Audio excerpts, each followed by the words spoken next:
स्वागत है स्टूडेंट्स आप सभी का आप ही के अपने यूट्यूब चैनल स्टडीफाई 2.0 में। तो स्टूडेंट्स आज की इस वीडियो में हम बात करेंगे इतिहास जानने के कुछ स्रोत के बारे में। तो स्टूडेंट्स आज की ये वीडियो होने वाली है मोस्ट इंपॉर्टेंट वीडियो, क्योंकि स्टूडेंट्स आज की इस वीडियो के अंदर जैसा कि आपको स्क्रीन पे दिखाई दे रहे हैं इसी प्रकार के मोस्ट इंपॉर्टेंट क्वेश्चनों को लिया गया है।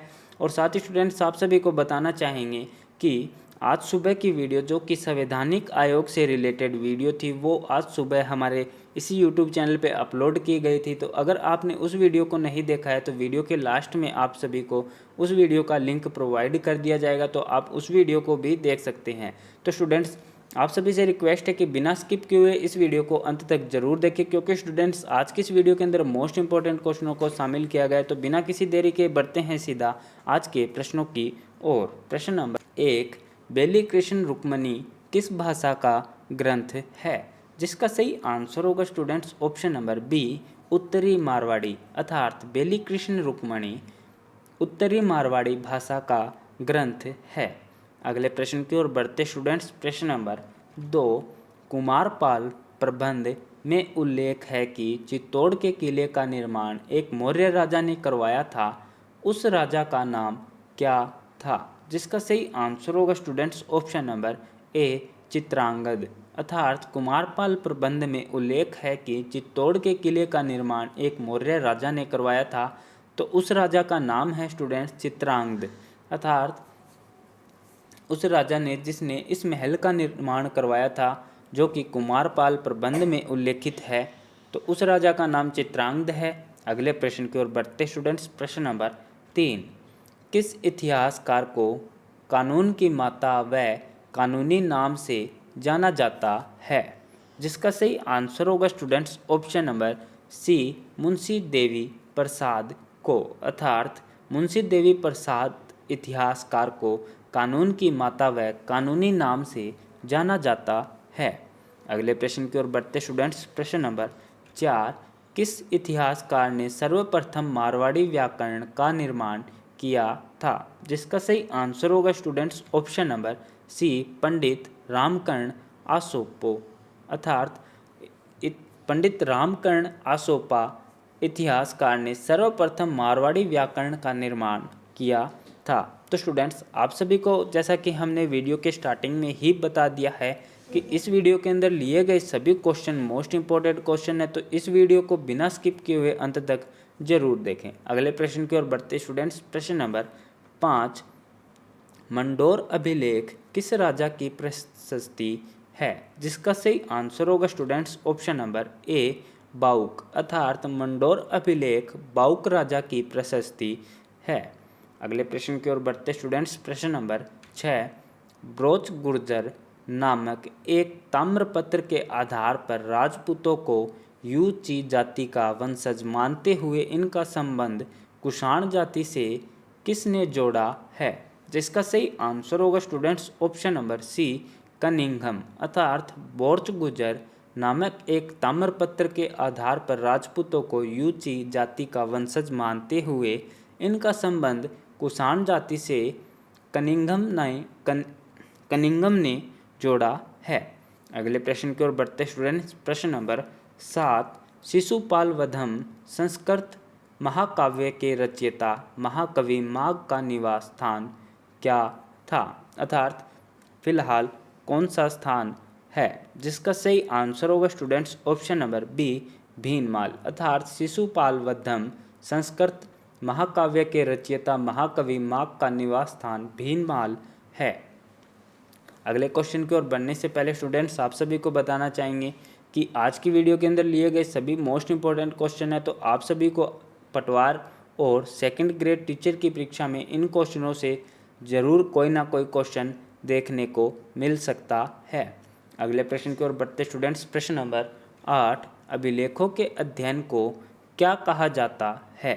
जिसका सही आंसर होगा students option number B, epigraphy. अर्थात अभिलेखों के अध्ययन को एपिग्राफी कहा जाता है। अगले प्रश्न की ओर बढ़ते स्टूडेंट्स। प्रश्न नंबर 9, राजस्थान में अशोक का अभिलेख कहाँ प्राप्त हुआ था? जिसका सही आंसर होगा स्टूडेंट्स अब ऑप्शन नंबर सी, बैराठ। तो स्टूडेंट्स आप सभी से एक क्वेश्चन पूछना चाहेंगे कि जो कि क्वेश्चन नंबर 8 में है कि अभिलेखों के अध्ययन को एपिग्राफी कहा जाता है। इसका हमारे बताने से पहले किस किस स्टूडेंट को इस बात का पता था, तो स्टूडेंट्स आप सभी हमें कमेंट बॉक्स में ज़रूर बताएं। तो बढ़ते हैं प्रश्न नंबर 10 की ओर। वह कौन सा शिलालेख है जिससे ज्ञात होता है कि विग्रहराज चतुर्थ ने दिल्ली को अपने अधीन किया था?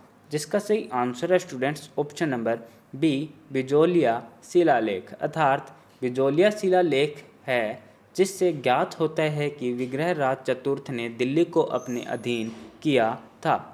अगले प्रश्न की ओर बढ़ते स्टूडेंट्स। प्रश्न नंबर 11, गुड़ियाओं का संग्रहालय कहाँ स्थित है? जिसका सही आंसर होगा students option number D, Jaipur. अर्थात गुड़ियाओं का संग्रहालय जयपुर में अवस्थित है।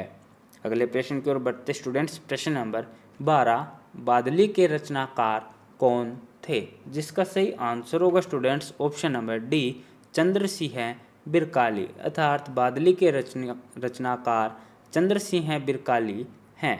अगले प्रश्न की ओर बढ़ते स्टूडेंट्स। प्रश्न नंबर 13, निम्नलिखित में से कौन राजस्थान के चारण साहित्यकार नहीं हैं? जिसका सही आंसर होगा students option number D, Jaimal.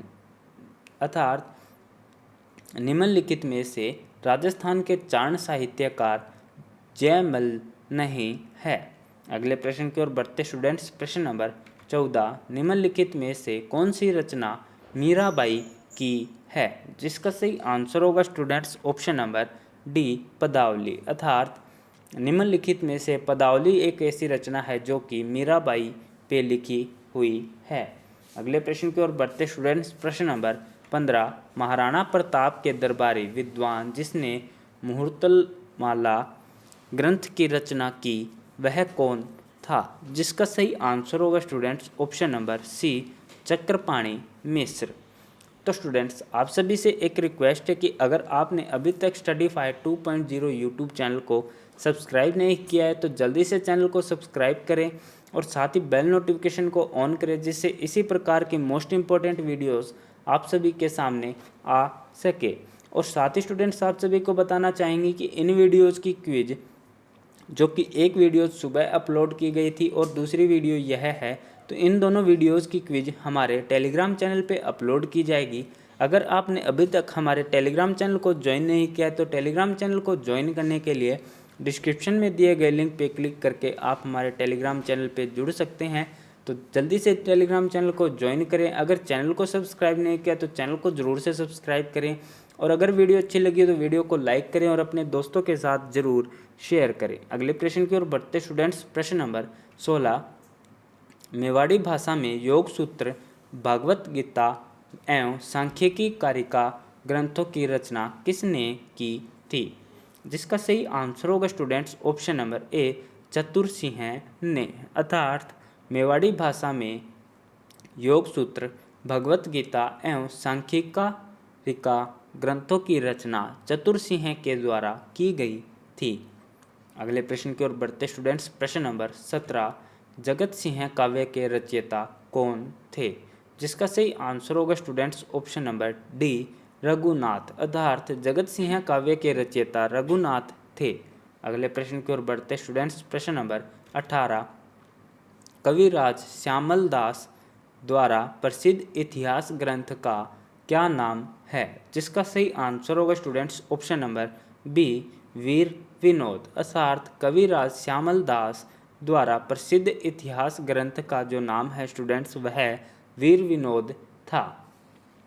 एक बार फिर से स्टूडेंट्स आप सभी को बताना चाहेंगे कि जो भी स्टूडेंट्स इस वीडियो को देख रहे हैं उन सभी से रिक्वेस्ट है कि वीडियो को अंत तक जरूर देखें, क्योंकि स्टूडेंट्स आज की ये वीडियो मोस्ट इंपॉर्टेंट वीडियो है। क्योंकि स्टूडेंट्स इन प्रश्नों में से आप सभी को पटवार और सेकंड ग्रेड टीचर की भर्ती के अंदर एक ना एक क्वेश्चन जरूर देखने को मिलेगा। तो बढ़ते हैं अगले प्रश्न की ओर। प्रश्न नंबर 19, प्रसिद्ध राजस्थानी ग्रंथ बातारी फुलवारी का लेखक कौन है? जिसका सही आंसर होगा students option number B, Vijaydan Detha. अर्थात प्रसिद्ध राजस्थानी ग्रंथ बातारी फुलवारी का लेखक विजयदान देथा है।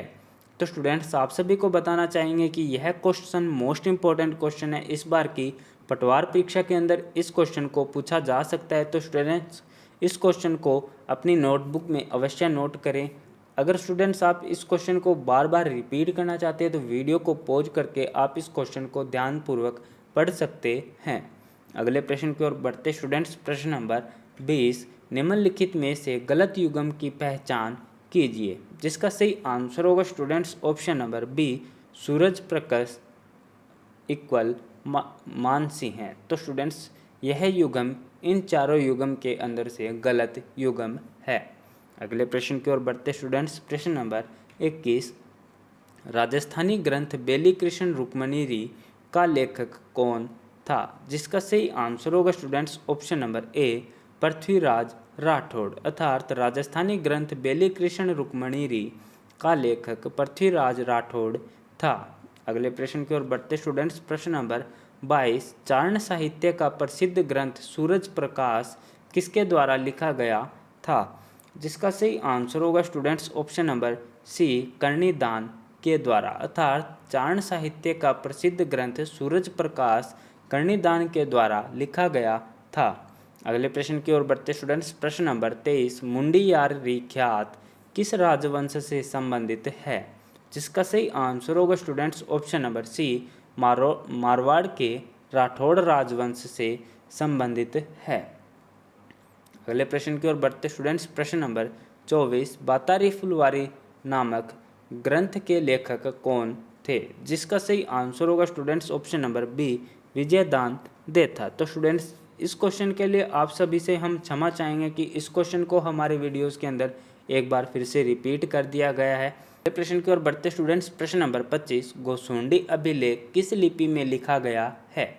जिसका सही आंसर होगा students option number B, Brahmi भाषा के अंदर लिखा गया है। अर्थात गोसुंडी अभिलेख ब्राह्मी लिपि में लिखा गया है। तो स्टूडेंट्स आप सभी का इस वीडियो को अंत तक देखने के लिए बहुत बहुत धन्यवाद। स्टूडेंट्स आप सभी को एक बार फिर से बताना चाहेंगे कि आज की इस वीडियो के अंदर लिए गए सभी क्वेश्चन मोस्ट इंपॉर्टेंट क्वेश्चन है। तो स्टूडेंट्स अगर आप चाहें तो इस वीडियो को एक बार फिर से भी देख सकते हैं। तो स्टूडेंट्स इस वीडियो को अंत तक देखने के लिए आप सभी का बहुत बहुत धन्यवाद। अगर आपने अभी तक इस यूट्यूब चैनल को सब्सक्राइब नहीं किया है तो चैनल को ज़रूर से सब्सक्राइब करें और बेल नोटिफिकेशन को ऑन करें। अगर आप क्विज में पार्टिसिपेट करना चाहते हैं तो डिस्क्रिप्शन में दिए गए लिंक पे क्लिक करके आप हमारे टेलीग्राम चैनल को भी ज्वाइन कर सकते हैं। वीडियो अगर अच्छी लगी हो तो वीडियो को लाइक करें, क्योंकि आपका एक लाइक हमें बहुत ज़्यादा मोटिवेट करता है। और अगर वीडियो को आप अपने दोस्तों के साथ शेयर करना चाहते हैं तो आप इस वीडियो को शेयर भी कर सकते हैं। तो धन्यवाद स्टूडेंट्स, इस वीडियो को अंत तक देखने के लिए। आप सभी का दिन शुभ हो।